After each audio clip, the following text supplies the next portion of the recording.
Let's see if you can hear the difference. Here's a vocal sample I downloaded. I won't wait for you, cause this is not a game. And here's what it sounds like after I processed it. I won't wait for you, cause this is not a game, but you treat it that way, Whether it's a vocal sample from Splice or another sound pack, it's actually pretty hard to make these vocal samples sound good. And there's two main reasons for that. The first reason is these samples usually have a ton of effects already on them.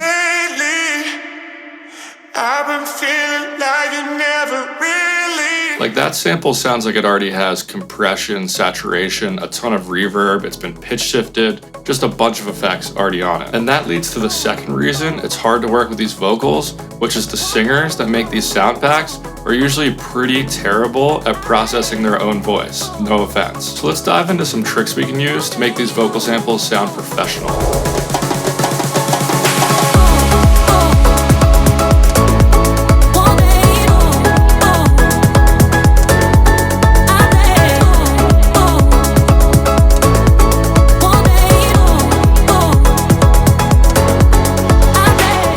In this video is actually the first single from my new EP. It's called I Won't Wait For You, and that track is out now, so you can check that out on my Spotify page, and you can follow me on there to hear all my new music that's about to drop. So the first thing I've learned from working with Splice vocals is you gotta find usable samples. I'll just type in vocal to get started, and I'll just select the BPM range I want. I usually make tracks around like 120, 124 BPM, so having a vocal in this range, I can still time stretch it without it starting to sound too bad. If you're trying to turn like a 90 BPM vocal into an 125 BPM house track, that's usually not gonna sound good. So here's the first result. Watch me do my thing, phone some money, I'll make it rain, stop. The problem with this vocal is it already has a lot of reverb and delay on it. And I wanna show you why it's not good to work with vocals that already have reverb and delay on them. Let's take this loop that's actually from the same pack. Watch me do my thing.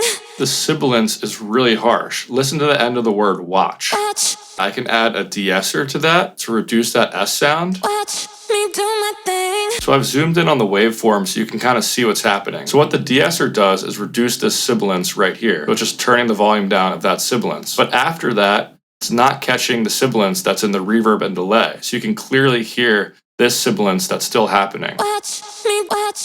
And that's an extreme example, but it's still a good way to show you how it's reducing that initial sibilance, but then the sibilance in the reverb and delay is not getting reduced at all. Then later in the loop, we have this breath that's way too loud.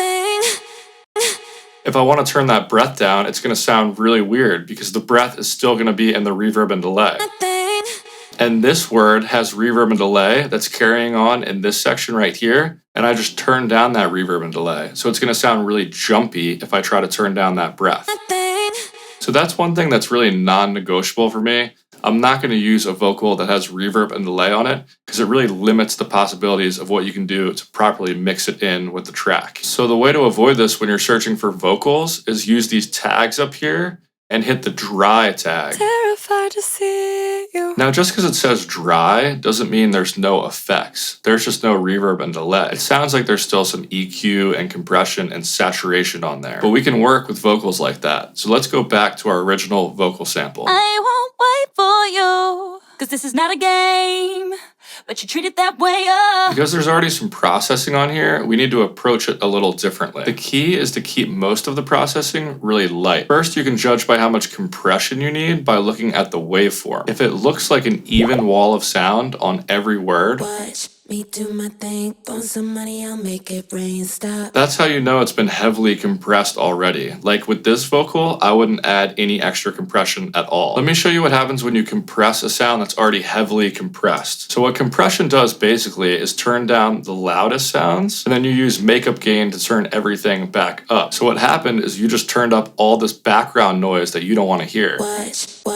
And that'll happen throughout the vocal. So all that background noise that's in between words will just get louder if you overcompress it. So back to our vocal sample, I do see some words and phrases like right here that are a little quieter than everything else. So I think it'd help to add some light compression to even it out a little more. I won't wait for you, cause this is not a game, but you treat it that way, I won't wait for you, 'cause this is not a game, but you treat it that way, With the completely raw vocal, sometimes I do like over 10 decibels of compression on it, but for this one, it's just a few decibels. Then some other super light processing I can add, it's just some stereo imaging and some super light room reverb. Here's the before and after. I won't wait for you, I won't wait for you, 'cause this is not a game, 'cause this is not a game. This just helps the vocal sound a tiny bit wider and puts it in a little space. One thing we can and should go really heavy on though is the tone. And by tone, I just mean manipulating the frequency spectrum. I won't wait for you, 'cause this is not a game, but you treat it that way, If we make big changes to the tone, it's not really going to affect audio quality at all. This is really the step that's going to make it sound professional. But I'm not going to use a normal EQ to do this. I'm going to use this dynamic EQ that most of you have probably heard of called Soothe 2. Now, this isn't an ad for them. I'm not sponsored in any way, but this is the best vocal processing tool that you can possibly have. Here's how we're going to use it. I've Soothe pulled up on the vocal chain, and then on my master bus, I'm going to pull up this EQ so I can see what's happening to the tone of the vocal. I'm just going to make these smaller so they fit in the same screen. I won't wait for you, 'cause this is not a game, but you treat it that way, I can already see in this area there are some super harsh frequencies. So with the dynamic EQ, I can focus it in that area and start reducing them. I won't wait for you, 'cause this is not a game, but you treat it that way, I won't wait for you, 'cause this is not a game, but you treat it that way, So you can see what it's doing. It's just reducing all those resonant frequencies in that area that was a little too harsh. If I used an EQ to reduce those frequencies, the problem is it would reduce them throughout the whole vocal track. With the dynamic EQ, it only reduces them when they're too loud. So now I think the mid-range and the low mids need to be controlled a little more too. So I'm going to add another instance of Soothe. I won't wait for you, 'cause this is not a game, but you treat it that way, It's not reducing them as much as the first one, but it's helping control the loudest frequencies in that area. So when you have a bad vocal, you can really use this on every little area of the spectrum and control certain peaks when it needs to. Now I also want the vocal to sound nice and bright without being too harsh. So first I'll boost the high frequencies with some saturation. I won't wait for you, 'cause this is not a game, but you treat it that way, But certain frequencies up there are too harsh, so I'm going to want another instance of Soothe after that to control those resonances. I won't wait for you, 'cause this is not a game,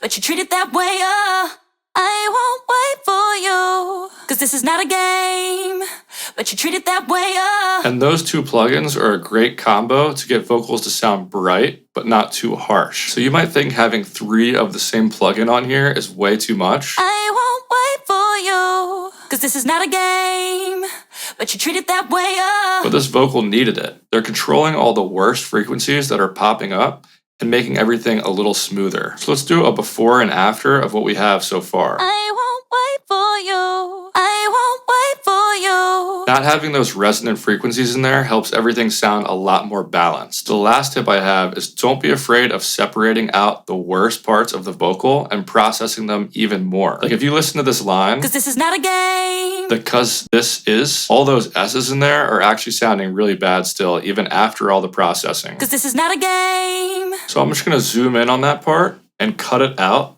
and then move it to a new track. Now let's check it out in an EQ to see what's happening. These frequencies from the S are just still too loud. So we could add a de-esser, or we could do what I actually like to do, which is use Soothe as a de-esser. So here we go, one more instance of Soothe, and this time I'm just gonna focus it in that area where the S's were really harsh. And to make it act like a de-esser, I like to turn the sharpness down, and then I'll just move the depth up until it's reducing the S sounds a little bit.